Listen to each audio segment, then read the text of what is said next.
Buenas noches. Buenas noches, doctora. Se ve que ya ha disminuido los alumnos, ¿no? Un poquito. Después del primer parcial. ¿Ya les pasaron sus notas, jóvenes? Sí. No tan mal. Les salvó bastante la práctica. La práctica les ayudó porque el examen, mal. El examen teórico, un gran porcentaje estaba reprobado, pero con la sumatoria de su práctica pudieron aprobar. Lo que les recomiendo que este segundo parcial es algo. Cardiología ya tienen que saber. Voy a hablar con la encargada de los maniquíes para que hagamos fluidos cardíacos. Vamos a dedicarnos toda una semana a fluidos cardíacos mientras vamos avanzando las materias. Luego, cuando ya estemos en digestivo, necesitamos camillas. Le dije 2 camillas o 3 camillas que nos prepare para que se les enseñe a ustedes a hacer las maniobras. Entonces todo lo vamos a hacer allá, mientras tanto ustedes van avanzando con sus auxiliares. Conmigo vamos a hacer la parte de auscultación cardíaca con los ruidos normales, ruidos patológicos, con soplos. Vamos a escuchar todo lo que son tercer ruidos, arritmias cardíacas. ¿Y ya les di el trabajo práctico o todavía? No les he dado, les dejé sus vacaciones libres, ¿no? Sí. Bueno. Entonces, la próxima semana les voy a dar un trabajo práctico de electrocardiograma, porque voy a avanzar el próximo miércoles el electrocardiograma. Hoy vamos a hacer todo lo que es presión arterial, pulso, y vamos a hacer angiología. 2 temas, que son cortos, no son largos, y el miércoles comenzamos con el electrocardiograma. Y la próxima, yo creo que ya en la parte de septiembre entramos a digestivo. Digestivo es un tema largo, pero después de ahí ya vienen los temas muy cortitos. Hasta digestivo es el problema. Y hasta digestivo tienen que dominar. Bueno, comenzamos. Esto de presión arterial y pulso es todo lo que llevaron ustedes en fisiología. Van a recordar directamente.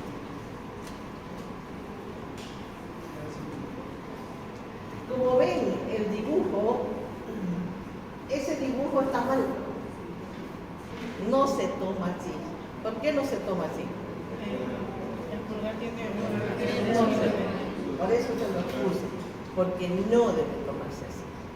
Entonces, vamos a ver el concepto de lo que es pulso. Por ejemplo, acá en pulso dice son ondas que nos van a determinar y va la distensión súbita de las paredes. Es algo que yo voy a sentir, ¿ya?, en las arterias. Esto se dice que es la inyección del ventrículo y expulsión de la sangre. También se habla que es una frecuencia que se percibe en las paredes vasculares. Es como la frecuencia cardíaca, que tienen que ir paralela. Muchas veces eso no ocurre, pero se habla de una frecuencia que corresponde a la sístole ventricular. Entonces ustedes tienen que saber que el pulso es una sístole del ventrículo. La velocidad del pulso va propagándose mediante ondas que vamos a percibir nosotros, ¿ya? De 5 a 6 metros por segundo. ¿Cómo se va a tomar el pulso? Prácticamente el pulso vamos a tomar en todas las superficies arteriales que podamos ver. Entre estos, por ejemplo, necesitamos un plano duro y vamos a hacer entre el supinador largo y el... ¿Qué tendones hay en el canal radial? Porque aquí está el canal radial, ¿eh? Anatómicamente, ¿quién lo forma el canal radial? Van a repasar, ¿ya? Anatómicamente nosotros tenemos que saber, como médicos tenemos que decir, estoy tomando entre, y ahí explican, ¿ya? Eso ya es anatomía. Entonces, no solamente en la radial voy a tomar el pulso, sino voy a poder tomar, ahí está, ya se los he puesto, supinador largo por fuera y palmar mayor por dentro, no se van a olvidar. Puedo tomar en la parte braquial, en la arteria carótida, femoral, tibial, poplitea y pérea. Son las arterias que puedo tomar. Por ejemplo, si tengo un paciente que se quemó los brazos directamente, entonces voy y busco, si se quemó el cuello, no puedo. Entonces me voy al femoral, si también está quemado, me busco tibial, poplitea o pérea, pero voy a buscar el pulso.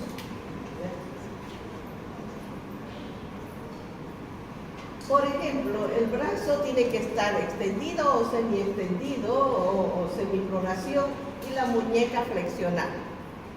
El médico va a pinzar con el pulgar y la cara dorsal de los dedos índice y medio a la arteria con una presión moderada. O sea, ¿qué significa? Estos mis dos dedos voy a ir a tomar de esta forma y el uno va a presionar y el otro va a palpar. Si nosotros hacemos actualmente, buscamos nuestro canal radial y ponemos nuestros dos dedos, vamos a sentir.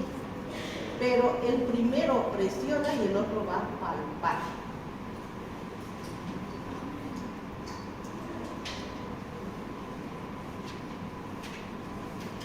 Las características del pulso. Tenemos que ver y valorar el número, el ritmo, el volumen de pulso, la velocidad, el dicrotismo, la tensión y la dureza. Vamos a ver sobre el número de pulsaciones. Entre los números de pulsaciones vamos a calificar o medir mediante un minuto. Eso es en tiempo. Se relaciona según la edad. Por ejemplo, en las personas de 2 años, es normal entre 120 y 140 por minuto. En adultos, la frecuencia de pulso está entre 60 y 100 por minuto. Eso es lo normal. Si aumenta más de 100, estamos frente a una taquicardia o taquisfignia. Si tenemos una pulsación menos de 60, bradicardia o bradisfignia.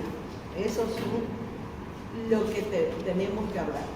¿Cómo es el pulso? El pulso, si está en 58, ya sería una bradisfignia. ¿En qué casos hay una taquicardia fisiológica? Porque va a haber taquicardia fisiológica. Hay taquicardia patológica y fisiológica. Fisiológica significa que va a aumentar el pulso y pasa el momento y vuelve a su normalidad. Por ejemplo, en neurodistónicos, aquellas personas que se enojan de todo, que se molestaron, le dejó el micro, que esto y ya, comienza a aumentar el pulso. El esfuerzo físico, comienza a hacer ejercicio, cuando dejo de hacer ejercicio, vuelve a su normalidad. El periodo digestivo, por ejemplo, una buena sopa, un buen segundo, su refresco, va a aumentar la pulsación. La estimulación erótica también, ustedes saben muy bien eso. Estimulaciones dolorosas, algo que me duele, va a aumentar el pulso. Cuando hay un calentamiento del cuerpo, va a aumentar. En el frío, por ejemplo, nosotros nos abrigamos bien, que es un cafecito, un tecito y va a aumentar el pulso. ¿Ya? Normal, pasa eso, vuelve a su normalidad. Y el cambio de posición, ortostatismo, también va a haber un cambio, una taquicardia fisiológica. Entonces, cuando yo les pregunte cuáles son las taquicardias fisiológicas del pulso, una cantidad. Ahora veamos la taquicardia patológica, lo que allá hay que tratar. En estos casos, cuando hay fiebre, va a haber un aumento de pulso. Cuando hay una intoxicación, también. Problemas de cardiopatía, problemas de diabetes, por ejemplo, o problemas endocrinos o neuropáticos. eso aumenta el pulso, que es patológico. Hay taquicardias paroxísticas, que de pronto están bien tranquilos y comienza el pulso, ¿no? Eso se dice que son frecuencias insólitas de muchas personas que no tienen un motivo, ¿no? Que va a comenzar y va a terminar solito. Pueden haber unas maniobras que se pueden estimular el vago. Eso es en las bradicardias, la bradisfigmia. Entonces el paciente está haciendo una bradicardia y ahí tiene síntomas y hacemos estimulación vagal, a veces hacemos que vomite el paciente y vuelve a su normalidad, el pulso y la frecuencia. Pueden haber taquicardias paroxísticas anginosas por dolor o taquicardia paroxística sincopales. Eso significa que están durmiendo los pacientes y de repente se levantan porque sienten la taquicardia. ¿Ya? Eso ya es paroxística. Lo contrario a la taquicardia viene la bradicardia. Una bradicardia fisiológica, normalmente se dice que esta bradicardia se habla de pulso lento o corazón lento. O sea, si mi frecuencia cardíaca está entre 50 y 55, mi pulso también va a estar en 55. Hay una bradicardia sinusales accesorias y hay bradicardias sinusales permanentes. Sinusales se habla porque está comandado por el nódulo sinusal, por eso se habla sinusal. Las bradicardias patológicas. Aquí, igual como en las taquicardias, hay una intoxicación, hay infecciones, puede haber una hipertensión endocraniana, o sea que hay un edema cerebral, procesos cardiovasculares, puede estar el paciente con problemas digestivos y hay una ictericia, procesos abdominales y también hipotiroidismo. En el hipertiroidismo es todo lo contrario. En el hipertiroidismo, ¿qué va a haber? Taquicardia, ¿no? O taquisfigmia. Eso era. Vamos a ver ahora sobre el ritmo del pulso. Esta intensidad va a venir con intervalos normales. Pueden haber trastornos del ritmo que se llaman estos arritmias. Puede haber una arritmia respiratoria, puede haber una arritmia sinusal o una extrasístole aisladas o en salva o desordenadas. ¿Eso qué significa? Extrasístole. Si hay un pulso, ya sabemos que hay el primer ruido y el segundo ruido, ¿no? Tum-tac, tum-tac. Entre ese tum-tac, igual voy a percibir en mi pulso, entre esos dos va a haber otro. Tum-tac, tum-tac. Ahí hablamos de extrasístole, que puede ser de vez en cuando aislada, puede ser en salva, después de dos vienen otras dos, o pueden ser desordenadas. Eso lo vamos a ver muy mejor en el electrocardiograma. Según el volumen hay una relación que va a aumentar en plenitud la sístole y descenso diastólico. Aquí hablamos de pulso magno o solemne. Vamos clasificando las clases de pulso. Cuando se habla de pulso magno o solemne es cuando el pulso es muy voluminoso, muy fuerte y amplio. El pulso parvus o pletórico es aquello que es pequeño, apenas perceptible. A eso se llaman pulsos parvus. Otro pulso filiforme. El pulso filiforme se encuentran en todos los casos que hay escalofrío o fiebre. Puede ser por una estenosis aórtica, una estenosis mitral, puede ser una hipertensión arterial o en un colapso cardíaco. Tenemos el pulso filiforme. El pulso en alambre. Esto se encuentra en pacientes con crisis hipertensiva. Se habla de la mañana, saturnia, rigidez o inmovilidad. El pulso Zeller o Saltón o de Corrigan. Este pulso viene con ascensos lentos y descensos bruscos. Tienen una amplitud mayor a la normal, frecuentemente en insuficiencias aórticas y aneurismas y choques. Entonces, el pulso Zeller, Saltón o de Corrigan está en las insuficiencias aórticas. Ya vamos viendo la insuficiencia aórtica, el signo. ¿Se acuerdan del signo de la insuficiencia aórtica? Era un signo patopulmónico. El que hacía la cabeza para adelante y para atrás, ¿qué se llamaba? Signo de Murcer. Pulso tardus o anacrótico. Este pulso tiene ascensos y descensos lentos que se encuentran en la estrechez aórtica. Pulso dicrótico, se palpa estas dos ondas que se encuentran en los casos febriles por infección. Pulso alternante. Son dos pulsaciones, una amplia y otra pequeña en las insuficiencias cardíacas. O sea, pacientes con insuficiencia cardíaca, su pulso puede ser filiforme o alternante. Pulso paradójico de Kussmaul es una disminución de la amplitud de pulso en inspiración. Ya aquí estamos hablando de amplitud.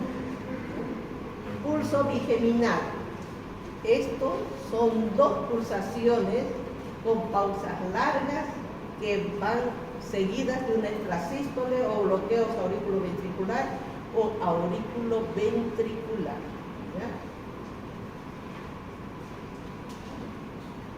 ¿Qué es el dicrotismo? El dicrotismo es una forma de pulso. ¿Cuál es la característica? Esto se va a percibir una pulsación principal seguida de otra segunda de menor intensidad y ambas van a ser separadas. Esto encontramos en la fiebre tifoidea, en las meningitis, en las ictericias, en la convalescencia de una enfermedad infecciosa grave. Entonces el paciente va a tener dicrotismo. Relación del pulso y la temperatura. Generalmente todas las personas normales tienen un pulso, dijimos, de 60 a 100 por minuto. Pero esa pulsación tiene que el paciente tener una temperatura de 36 a 37, que es lo normal. Pero por cada grado de alza de temperatura, si yo tengo 37 y me toman la temperatura y subí a 38, mi frecuencia cardíaca era 90, entonces va a subir 10 pulsaciones por cada grado de temperatura. Si yo paso a 39, entonces serían 20. Entonces ya estarían más de 110 por minuto. No se van a olvidar. Por cada grado de temperatura se sube 10 pulsaciones, lo normal. Ahí está. Esa es la forma de tomar la temperatura con el dedo índice y medio, y no con el pulgar. No se debe tomar.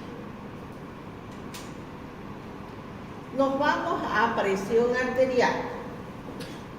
Y está tomando la presión arterial la doctora. Y vamos a ver que la presión arterial se dice que es la fuerza de contracción ventricular izquierdo por la resistencia vascular sistémica en sístole o diástole. Ese es el concepto de presión arterial. Pero aquí vamos a ver que hay una presión sistólica máxima y una presión diastólica mínima.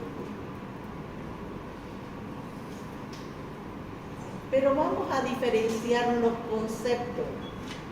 Por ejemplo, la diferencia entre presión sanguínea y presión arterial, que sería lo mismo, se dice que la presión sanguínea o presión arterial es la fuerza que ejerce la sangre contra las paredes o presión de las arterias. El otro concepto que van a escuchar, tensión arterial o tono arterial. Se dice que la tensión arterial es la resistencia que se opone en las paredes arteriales a la presión sanguínea, ¿verdad? O reacción elástica de las arterias de dicha presión. Fíjense que son dos conceptos muy diferentes que pueden decir lo mismo, ¿verdad? Nos vamos al mecanismo para la producción. Para que se produzca una presión arterial, tiene que haber volumen sistólico del ventrículo izquierdo, una elasticidad o resistencia del vaso que está llegando, y la distensión por la sangre y la resistencia periférica de los grandes vasos, de las arterias, arteriolas, ¿no? Pero fíjense, hagan de cuenta que yo pongo mi manguera, tengo que regar mis plantas, pongo mi manguera, abro el grifo, háganse de cuenta que el grifo es la pulsación del corazón del ventrículo que está mandando sangre. Y esa sangre, esa agua que va hacia mi manguera, va a ejercer una fuerza hacia las paredes de mi manguera.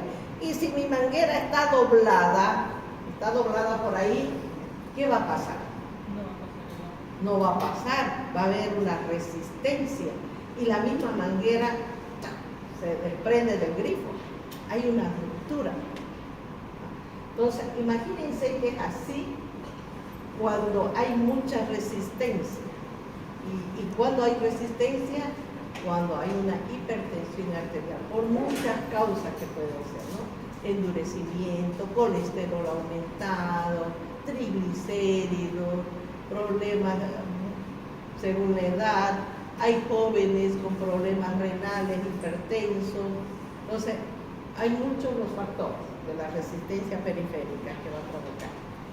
Ese volumen de expulsión sistólica vamos a clasificar como MX, ¿no? Y la resistencia periférica que va a ser regulada, vamos a hacer una presión mínima diastólica de MN. Entre la diferencia de presión sistólica y diastólica va a haber una presión diferencial. Ojo, a esto se lo tienen que aprender. ¿Qué es una presión diferencial? ¿Ya? ¿Cuánto es? Porque depende de la presión diferencial para ver patologías del paciente.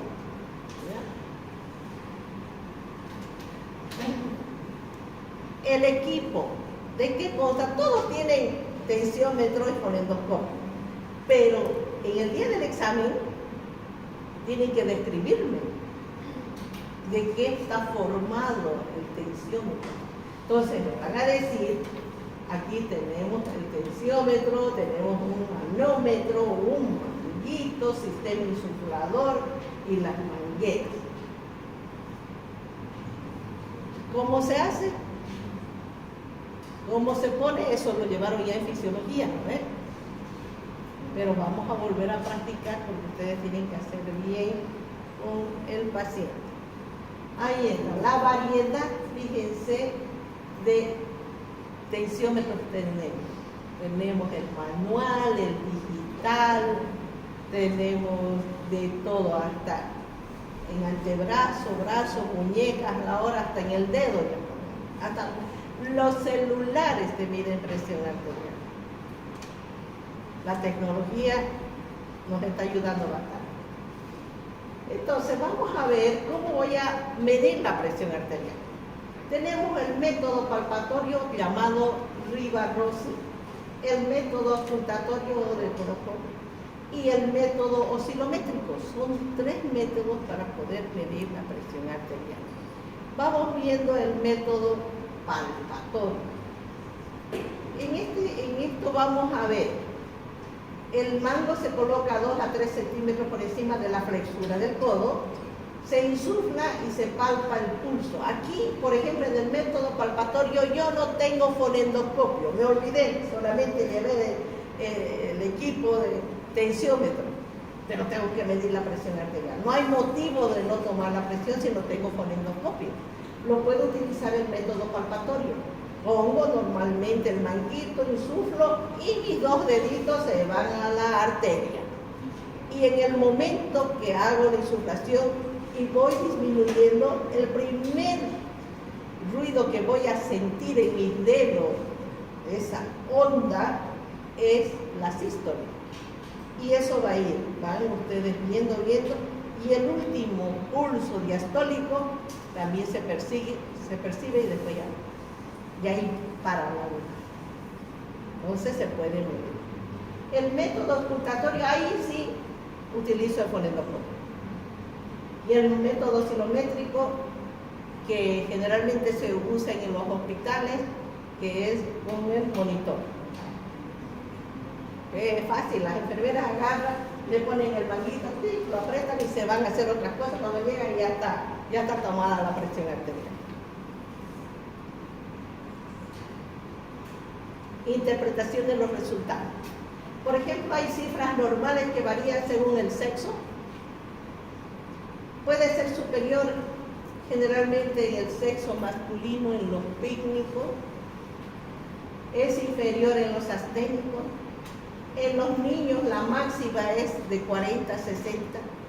En los niños de 10 años normalmente es de hasta 80 a 90. En las personas de 15 años la máxima es 110 y en los adultos normalmente 120, 80. Esa es la presión en los adultos. Más de esa ya vamos a ver cuando es hipertensión arterial. Aquí Lian nos recomienda cómo vamos a hacer el cálculo de la presión. Entonces normalmente dice que se pregunta la edad del paciente y yo voy a hacer por 10 y por lo tanto va a ser sea 12 o 20. ¿Por qué hablamos de 12 y hablamos de 120? En otros hospitales, en otros lugares, tal vez se vayan a ir a México, a la Argentina, Brasil, dependiendo de la escuela que llevan, generalmente dice, señorita, uno le pregunta, ¿cuánto es la presión de mi paciente? Y ellos le van a decir, 12,8. Y ustedes, ¿cómo es eso? Yo nunca he tomado 12,8. Eso significa 120, 80. Está bien, dependiendo de la escuela. O pueden decir 16, eso significa 160. Entonces se toma la máxima igual a la edad dividida por 10 y sería... La mínima es la mitad de la máxima más 1. Si normalmente era 120 o 12, voy haciendo la mitad, serían 6, le sumo 1, 7, entonces sería 70. Actualmente se lee omitiendo el 0, por eso hay 12,7, 12,8, que corresponde a 120, 70 o 120, 80. Lo suspenden solamente el 0. Ahora vamos a aprender qué es la presión diferencial. La presión diferencial aproximadamente es el tercio de la sístole. Normalmente está entre 40 y 60 milímetros de mercurio. Por ejemplo, si el paciente tiene una sistólica de 120 y una diastólica de 80, su presión media, ¿cuánto sería? 40. Dividido. Entonces, también se habla de una resultante de la resta de la máxima por la mínima, que sería 5. Otra presión media, no es igual que presión diferencial. La presión media vamos a corresponder entre 40 y 86, lo normal. Se dice que es la resta de la presión máxima y mínima dividida entre 3, más la presión diastólica. Esta es la fórmula. Presión media, tenemos la sístole menos la diástole, dividido entre 3 más diastólica. Si tienen calculadora lo hacen mejor. Entonces, vamos viendo. Si el paciente tiene una sístole de 120 y una diastólica de 70, entonces voy a restar, voy a dividir y sumo 70. ¿Cuánto sale? ¿No tiene celular? Ahora el celular nos ha reemplazado todo. Calculadora, fotografía, de todo hace hasta chismea en los WhatsApp. ¿Cuánto sale?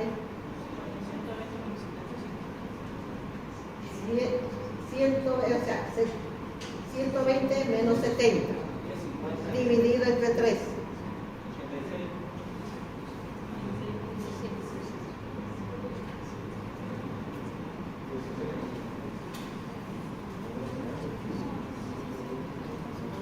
O más 70.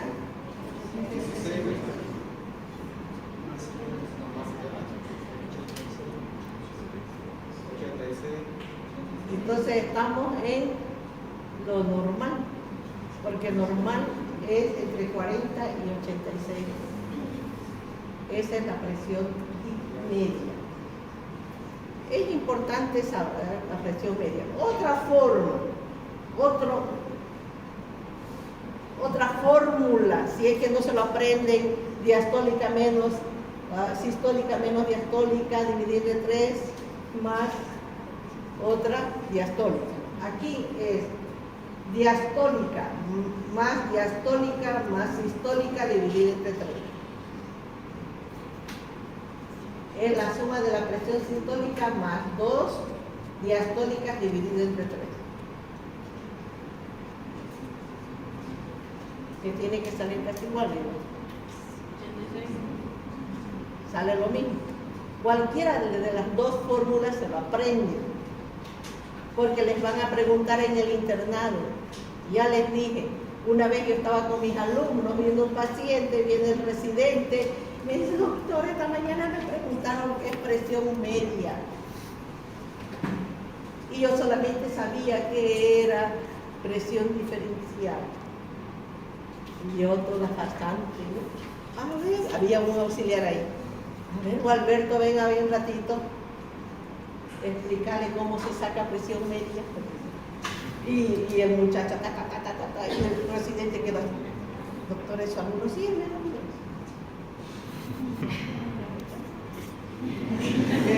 Quedó knockout el residente, porque no había sabido. Entonces, por favor, cualquiera de las dos fórmulas se lo aprende, ¿ya? Esta fórmula vamos a determinar las presiones arteriales del paciente que van a sobrepasar los 40 años. Cuando pasa el paciente de más de 40 años, se dice que se habla de la edad más 100. Si el paciente tiene, por ejemplo, 40 años, le aumento 100 y puede tolerar hasta 140 por minuto. ¿Ya? O mejor dicho, de mercurio sistólico, puede tolerar. ¿Ya? Lo que la mínima, si hablamos de 70, le puedo aumentar 10, puede tolerar él una diastólica de 80. Porque ya, si pasa esa diastólica más de 90, hablamos ya de hipertensión arterial. Ya vamos a clasificar. O sea que la máxima es la edad del paciente más 100, cuando tienen 40. Pero si ya tienen 60, 80, no podemos hacer eso, porque sería ya una hipertensión sistólica. Y la mínima es la mitad de la máxima más 10. Hay una enfermedad llamada enfermedad de Corrigan que encontramos en las aortitis reumática o insuficiencia aórtica. Esto tenemos una presión sistólica de 200, pero la diastólica es de 10.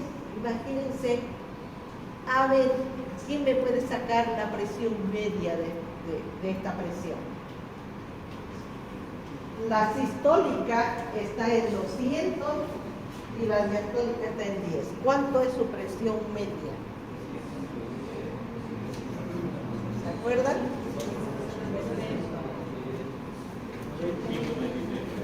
Vayan sacando.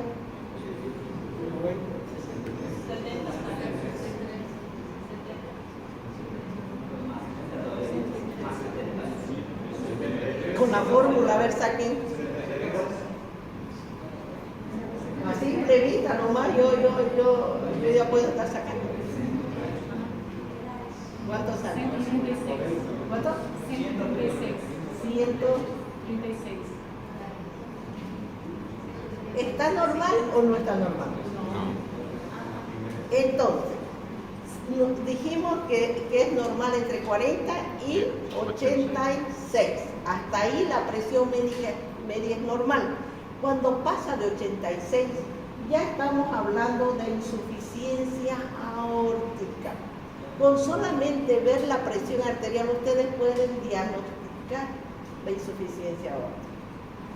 Ustedes miran la presión, sacan su cálculo y este paciente tiene insuficiencia aórtica. ¿En qué casos más es lo que sube? En todas las infecciones o peritonitis de un paciente muy infectado. También tenemos una presión media altísima. En unas meningitis también tenemos una presión media alta. A eso se llama enfermedad de Corrigan, una presión media alta. Presión arterial diferencial. En este caso es cuando hay una resta de la máxima y la mínima y hay una diferencia muy amplia, pero de una presión que va a haber una diferencia entre ambas. Presión arterial convergente, esto se expresa en la diastólica, que es una presión menos de entre 20, 30, 40. Normalmente no tiene que bajar de 60, porque si ya tenemos una presión diastólica de 50, ¿qué significa? Que no está llegando sangre al cerebro. No hay esa fuerza para mandar, porque la diastólica lo que hace es contraer y mandar la sangre que le llega. Entonces, es muy peligroso la diastólica que la sistólica. La sistólica lo puedo bajar, pero la diastólica imposible. Tendría que utilizar medicamentos vasoactivos, que se llaman, que hay que tener mucho cuidado. También tenemos presión arterial convergente en pacientes que están perdiendo sangre, o sea, no va a haber el contenido de las arterias. Vamos a clasificar sobre la hipertensión arterial. Tenemos presión arterial normal entre 120 y 80, presión prehipertensión arterial está entre 130 y 85, 139, 86. Estadio 1, hablamos ya de una presión de 140 a 90 o 155 a 90. Fíjense que en la diastólica que ya está pasando los 99. Estadio 2, ya pasó más de 100. A veces vienen los pacientes 110, 120 de diastólica. Y la sistólica 160, 170. ¿Cuándo hablamos de hipertensión arterial? Hablamos de hipertensión sistólica aislada, hipertensión diastólica aislada o hipertensión sistodiastólica, cuando las dos se suben. En el caso de la sistólica encontramos en la fiebre, en el hipertiroidismo, en las emociones, los bloqueos auriculoventriculares y la arteriosclerosis. En la diastólica es de todo paciente con estrés, o sea, la enfermedad de ahora es el estrés, ¿ves? Estrés por dinero, estrés por la preocupación de la situación del gobierno, que no hay trabajo, que mi enamorada quedó embarazada, que la niña está embarazada y el chico ya no quiere nada, no sabe cómo va a enfrentar. Entonces, hay mucho. A veces no le llega el dinero a los que viven lejos, uy, ya me están pidiendo el alquiler, se estresan. O sea, hay muchos motivos para el estrés. También tenemos la insuficiencia cardíaca congestiva, en la presión diferencial que se reduce o se hace una presión convergente. Cuando las dos se suben, la sistólica y la diastólica, tenemos una hipertensión paroxística que es muy permanente, que es difícil de bajar. ¿Qué pasa si no podemos bajar esa presión arterial? Compromete órganos muy importantes, vitales o órganos blancos, que se llaman.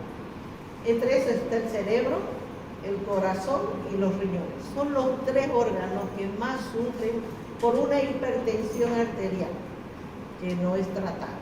La hipertensión arterial no duele. A veces hay jóvenes que tienen hipertensión arterial y nunca se midieron la presión. Ahora lo vamos a medir cada uno y vamos a detectar. En la hipertensión paroxística pueden haber pacientes normotensos sin ningún síntoma, y cuando ya comienzan con los síntomas, ¿qué dice? Cefalea, estado vertiginoso, me da mareo, tengo zumbido de oído, ¿no? Anomalías de la visión, por momentos se me borra o no leo, no puedo leer. También pueden encontrarse infartos agudos de miocardio, pacientes que convulsionan o insuficiencia cardíaca. Las causas de la hipertensión, ya dijimos, el estrés. El estrés va a liberar catecolaminas. ¿Y qué va a hacer la catecolamina? Contraer los vasos sanguíneos. Hipertiroidismo, aterosclerosis, insuficiencia aórtica, feocromocitoma. ¿Saben qué es el feocromocitoma? ¿Saben, no? Hipertensión central por traumatismo encefalocraneal, se dice el TEC. No me gusta resumir, pero ahora por si acaso les pregunten.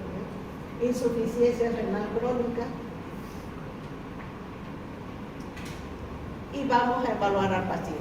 Le preguntamos si tiene cefalea, si ha tenido mareo, si tiene visión borrosa, si tiene náuseas, si hay debilidad y dolor precordial. No nos olvidemos de preguntar todos estos síntomas en pacientes que detectamos hipertensión arterial.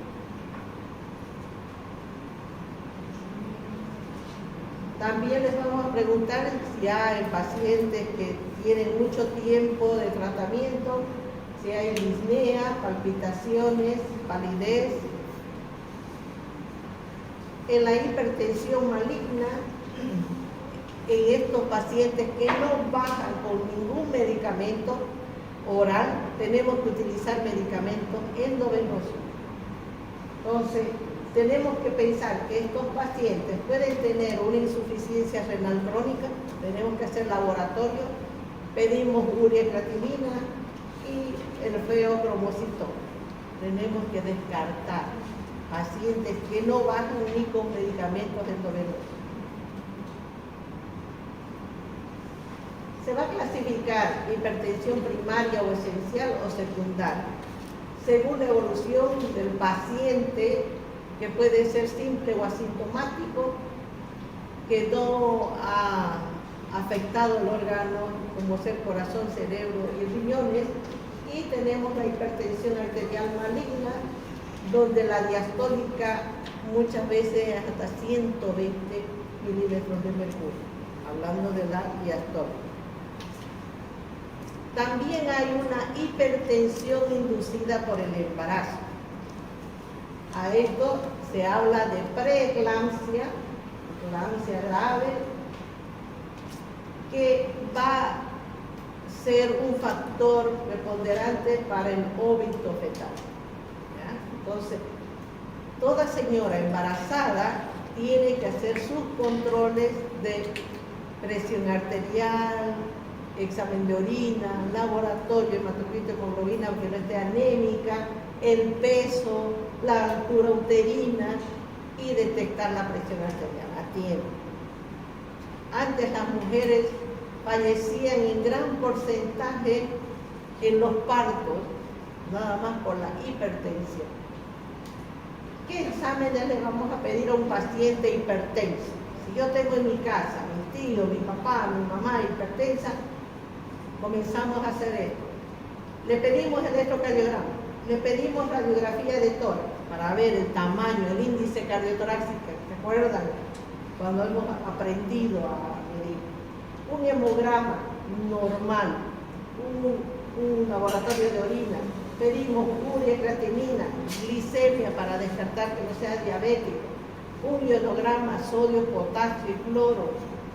Si esto me da algún síntoma, recién voy a pedir una tomografía para descartar aneurismas y un ecocardiograma. Lo básico sería un electrocardiograma, radiografía, hemograma, urea, creatinina y glicemia. Lo contrario a la hipertensión tenemos la hipotensión. Eso es la diastólica que esté por debajo de 60. Clasificamos en primaria, secundaria y ortostatismo. La primaria es esencial, la secundaria puede ser temporal o permanente y el ortostatismo que es cambio de posición.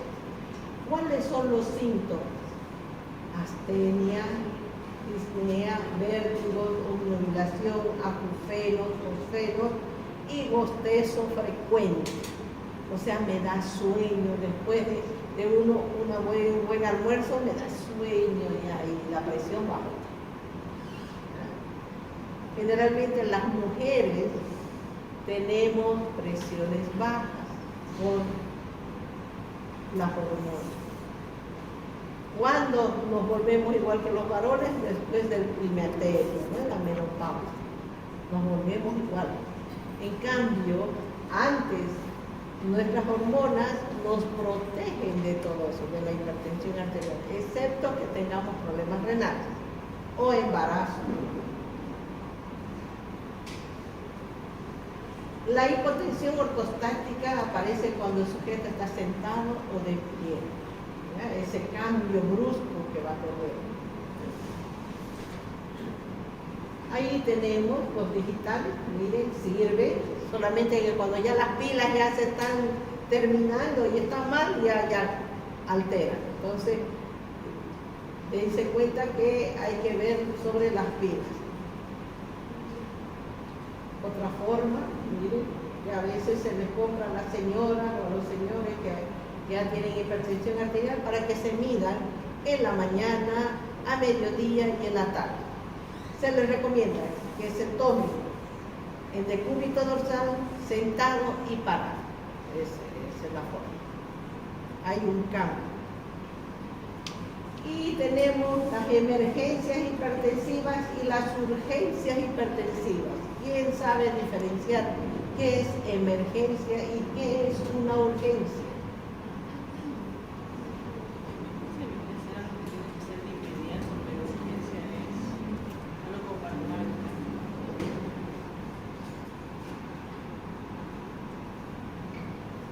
A ver, ¿qué es una urgencia? Están viniendo en una feria, ¿no ves? Una feria científica. Emergencia sería que tuviera que resolver en 24 horas. Urgencia y más tiempo, creo. O sea, necesitaría ser tan rápido para solucionar un plazo mayor, sería. O tiene que ver con el volumen de la presión. ¿Otra opinión?